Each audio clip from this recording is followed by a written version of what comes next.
Ladies and gentlemen, grab your popcorn and put on your renovation goggles because today we'll be revealing all the secrets for a successful garden suite garage conversion. Our client Emily has taken a lackluster 2-car garage and turned it into an amazing legal 2-bedroom garden suite. But that's not all. The main house had a makeover as well to a legal duplex ready to rake in that rental gold. Prepare to be amazed by Emily's real estate blockbuster using the Max Suite strategy. Welcome back. Thanks for watching. I'm Andy from Suite Additions, where we help investors and homeowners create more housing and generate wealth. We would really appreciate if you can hit the like button and please subscribe to this channel.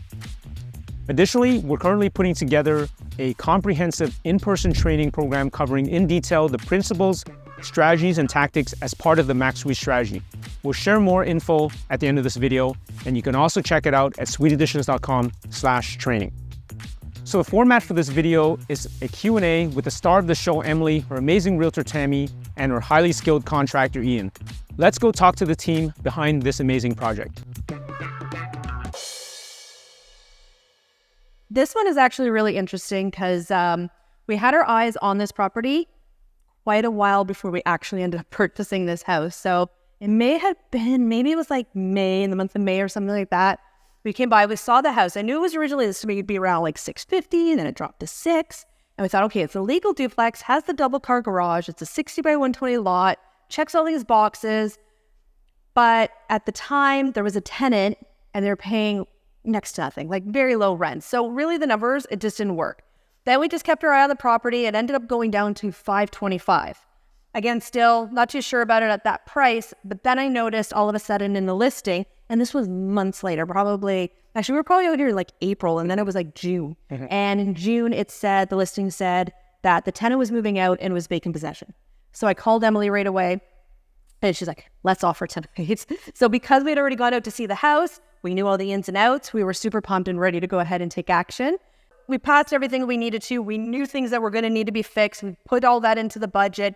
We went ahead and we put in our offer. We actually offered $475. And I thought, is the agent going to come back, go, let's meet in the middle? That's what we often hear, right? At the $500, we wanted it for less. But because our offer was actually so strong, the seller at that point just wanted it done. And they took it. So it was amazing. So we got this at a really great price. We already knew it was legal. We knew we definitely needed to do some renovating inside, and we were going to turn this into a garden suite. But like I said, it checked all the boxes.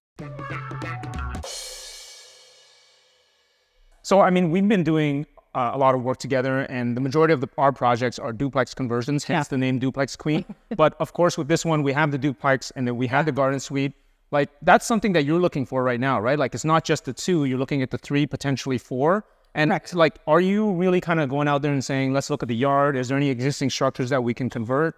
Yeah, absolutely. So I'm always trying to think about all of the key things. So, checking out the properties, checking out the zoning, checking out the square footage, checking out to make sure the bylaws are able to do what we want to do. Do we want to do a garden suite? Is there an existing garage? Are we going to build one? Do we have the setbacks? All those moving parts, I guess you'd say. Yeah. We're checking those out with a lot of properties because it's really like the next best thing that we're finding people are definitely wanting. So duplex conversions, still fantastic. We got a lot of clients still doing those. And we have some that are looking for a duplex conversion, but maybe a larger lot for the potential later for the extra growth of the properties. Yeah, so I mean, duplex is a necessity, and then we're looking at the 3 units, the garden suites, the garages right now as a bonus. Yeah, absolutely. Awesome. So it was already an existing legal duplex, which was great, and it was vacant. So we just really had our run of the place to figure out what we wanted to keep.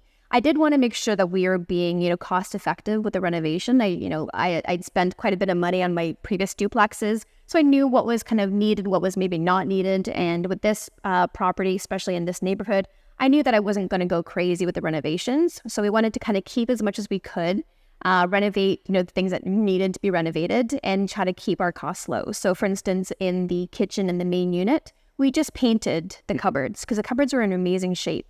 So we just painted them, refinished them, put new handles on them, new appliances, that kind of thing. And we try to keep as much of the flooring as we could.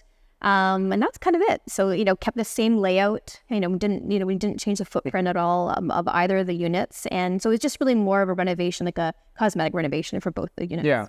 And I mean, I've seen your other projects where you really went above and beyond. Like, for example, Emily did one project where, it was a flat ceiling and then you made it a vaulted ceiling. Yeah. But, that was for a certain market. And I think it's very important. You highlighted something is that you have to match a renovation to the market. And with this property, your focus more was, you definitely wanted to make it look nice. You want to focus on durability. Yep. But then there is a ceiling in terms of, how much rent you're going to get. And so you basically want to match your renovation to that, right? Yeah. Because I knew the market and we knew what, tenants were looking for in this market, and we just wanted to kind of stay within that. So I knew that, densification was what I was kind of aiming for with my next project. And I knew that garden suite was kind of it for me. That's what I wanted to really kind of focus on. I had done duplex conversions with you before, which was great and learned a lot, but I knew I wanted to kind of step it up a little bit and try my hand at kind of a bigger conversion project, and that was this. And so, densification, we turned a duplex into essentially a 3-unit property, and really kind of using the space that we have to the fullest. Right. And we see, the beautiful sort of cathedral vaulted ceiling that we have here. And that really helps to make the space feel larger, right? Because, we are working with limited footprint here. It's about 500 square feet. We're able to get 2 bedrooms in here. Yeah. And this really just makes the space open up. And I know that we did have some structural challenges. We had our structural engineer here to look at it. And we were talking about, how are we going to ensure that we can remove some of the joists and ensure that, the lateral pressure does not get affected. Yeah. And we were talking about using air tie cables. Yeah. And then we didn't end up using that because we kind of resolved that issue. Right? Yeah, and it was all good. And, Yeah. So we did have a couple of engineering items that we dealt with on this project. And obviously retaining professionals for that is how we get through that, and we build it to spec what's required. But ultimately they came back and said everything's looking good. With the cathedral ceiling, it's really unique. It's the first one that we've had this height. I think it was 15 feet to the center. So it's really quite high, and it really opens up the space because, like you said, we do have a limited footprint here. But to get 2 bedrooms out of it is really nice as well. People love the cathedral look. Yeah, it's incredible. Like it almost seems like it's at a 45-degree angle from here. I know it's not, but it almost looks like that. Mm-hmm. And with all these garages, there's this pitch, and a lot of times, it's trusses or it's, rafters with collar ties or joists. And structurally figuring that out, I think it really, adds value. Absolutely. It's one thing we always recommend. Get a structural engineer. I mean, you're going to need to get them here anyways to assess the foundation, the rest of the structure. So having that as part of it, it just adds so much value. Yeah, it was really nice. Everything is actually spray foam insulated as well. Mm-hmm. So sometimes when you have one of those garages where you do have the trusses that run across, you're not going to spray foam the roof. You'll do a blow-in on top. Right. But with the spray foam, everything is like completely sealed up. So I imagine it'll be extra tight. Yeah. Challenge was just that, the trench itself kept filling in with dirt and kept I don't know what the word is, but it kept falling through. So the contractors had a lot of trouble with just making sure that the trench stayed open for the time that it took to kind of get all the services to the garage. And that was the only hiccup that I kind of heard about with that. A lot of it, I think they kept on their own, and it did take us a little bit of time to do that. And we did that throughout the winter as well. So that wasn't super fun, but it is what it is. It's just kind of the nature of the project was. And we kind of knew going in that it wasn't going to be fun. Like it was a mess. Like there was dirt everywhere. These giant holes everywhere, but Welcome to construction. Welcome to construction. It's just what it is. But I made really good footage. It was really good. It was kind of fun. People like to kind of see all the giant machinery that needed to happen to get that trench, dug. And then it obviously turned into this. So Yeah. Any neighbor issues? No, actually, no, which is like surprising. I made sure to kind of, connect in with a couple of the neighbors and kind of give them my number. And also just, I wanted their help in just kind of, we did have a break-in. Actually, that's one thing to talk about. So we did have a break-in during the renovation. So we had copper thieves come in. They broke through the back door and they stole all the copper in the entire house. Oh my God. And that was February, and we have a boiler system. So thankfully, the contractors were on site pretty quickly the next day. We turned off the boiler, turned off everything, and then had to fix that. So, it was really not that their neighbors saw anything, but I was able to text them and be like, hey, this happened, FYI, and can you just kind of keep an eye out? But they've been really great, no issues. So. Yeah. So we definitely recommend connecting with the neighbors. I know it's kind of intimidating for some people because you're doing the work here. You don't know what the response is going to be. I mean, the worst thing that can happen is that they ignore you. But sometimes people just like when people talk to them and approach them and say, you know, thanks for asking, appreciate that. And then, you know, you give them your card or your number and just say, if there's any problems, just give me a call. And like 99% of the time it's not going to happen anyways, but it's just they like that. And then of course, like, you know, sometimes they can help out, right? So we lucked out with that as well. Like when we built our garden suite, we had very friendly neighbors that, you know, allowed us to use their yard to access equipment and stuff like that. So talk to your neighbors. One thing that we did mention earlier as well was just kind of the ceilings, because you have that vaulted ceiling.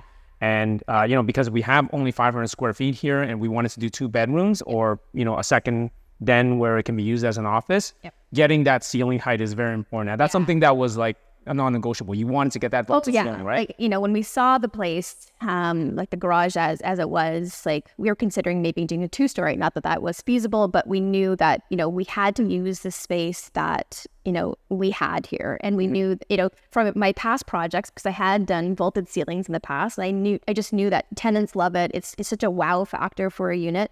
And then we had that ability to do that here. It was just like a no-brainer, like it needed to happen. So.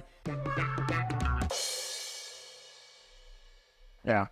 So speaking of that, this room here, which is kind of the second bedroom or the den, notice that there's no windows here. And the reason for that is because of the proximity of this unit to the property line. I think it's only 2 or 3 feet. So we couldn't legally put in a regular window. We would have to put like glass blocks, or we would have to put in, you know, some sort of a fire resistance window, and it wouldn't look very nice. It would be very expensive. So you chose to go with a skylight so that we didn't have to call it a storage room. And it looks great, actually. It looks awesome. Yeah. It really does help kind of bring a natural light to the room, and it makes it even bigger somehow. And it's really cool. You can see that we actually have electric heat pumps throughout, and that saves space because we don't need to have, you know, a furnace or a boiler system. But we are still required, of course, to have a hot water heater. We're still required to have a heat recovery ventilator. So tell us a little bit about how we resolved that issue. Yeah, so we've done several projects. We've done multiple garages, and sometimes when you have a ceiling that's too low, the attic space is too low, you actually can't even fit something like a hot water tank up there. But fortunately here we had those tall ceilings, and so behind us we have basically a sort of mini mechanical room elevated. And so we put a floor pan in with a drain so that if the hot water tank ever had an issue, that it's not going to flood the space, it's going to go down the drain and actually out. But we put the mechanicals up there over our shoulder with a door so you can access it if you need to do all that. Okay. And in accordance with, I guess, the gas code and the plumbing code, having it in that location and having the accessibility there is correct? Yeah, it was all fine. I think some of the inspectors probably thought it was kind of smart and ingenious to kind of work with that solution. We actually did end up having to run gas out to this unit. So the hot water tank is electric, as well as the mini splits the heat pump. And so the benefit of that as well is that the tenants are going to pay for that. They're going to control their temperatures. There's no gas that's between the house and the garage. So it's all on their own, you know, electrical panel, and they get to take care of their own. Okay, so when it comes to electric, obviously the daily consumption stuff, the heat pump that does all heating and air conditioning, the heat recovery ventilator, that's electric. We didn't have to bring a gas line out here. That's right. And in terms of the water, that is separated at the main house, right? It's all connected. The water comes from the main house, but yes, that's right. It's gonna amazing. I think the only thing that I would caution people, not against, but, you know, if they're going to do some kind of like, especially garage conversion, making sure that you're in touch with people who know what they're doing, that have the skills to do it, and especially an engineer. Because I think, you know, we relied on the engineer that we worked with quite a bit just to make sure that the walls were sound, that it can, you know, hold when it needed to hold, that because we're doing all these kind of vaulted ceilings, that it wasn't going to, you know, cave in during the winter or anything like that. You know, we got that assurance that, you know, the garage was sound structurally, and, you know, you can't just convert any garage. You won't. Yep. Like there, you know, it has to be in really good shape to do that. And I'm just glad that we, you know, engaged an engineer, you know, pretty early on, just to make sure that what we wanted to do was actually feasible with the space that we had, because that might not have been the case. Yeah. So I think going into it, you know, if I do another garage conversion, for sure I'll have an engineer on my team again, and obviously you guys, yeah, to kind of design the space more efficiently and that's kind of what I would continue to do, I guess. Yeah. Yeah, absolutely. Like the engineer is key, right? Because with these garage conversions, it's it was designed for vehicles. Yeah. But now you're changing it for occupants. There's people, so you have to make sure the slab's in good condition. The walls, the roof structure. If you're removing elements, what are you going to do? So we had to kind of go back and forth with the engineer several times to get that resolved, right? Exactly. Yeah. So.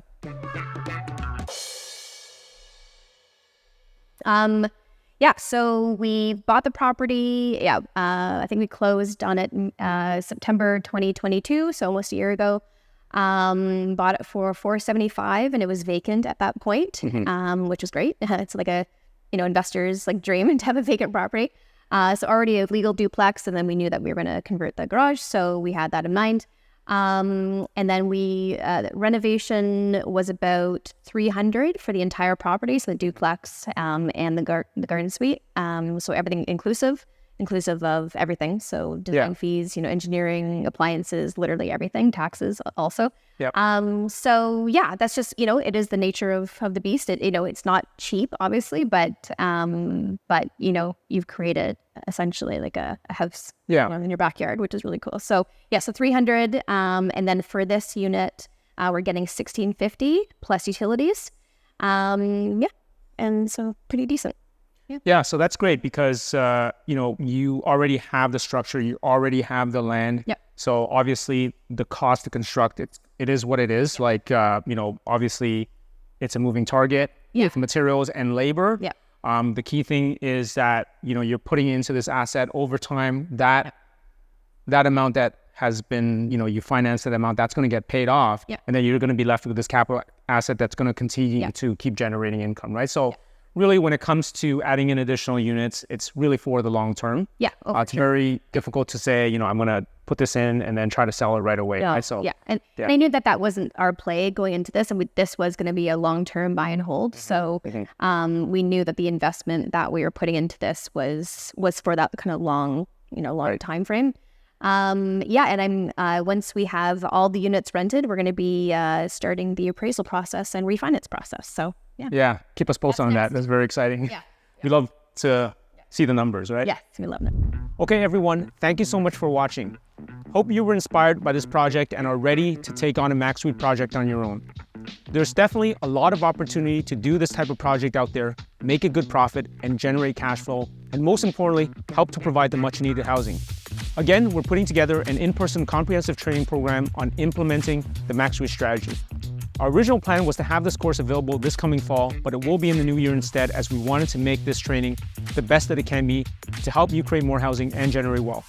The training will be packed full of practical, detailed information and case studies, just like what we covered here. If you're interested, please go to SweetEditions.com/training to apply, and we'll give you more details about the training. So what are your thoughts on this property? Please share them in the comments below. Thanks a lot for watching, and we'll see you in the next video. To learn more about the Max Suite strategy, download our free guides at SweetEditions.com and get started. And if you enjoyed this video, here's another great one for you.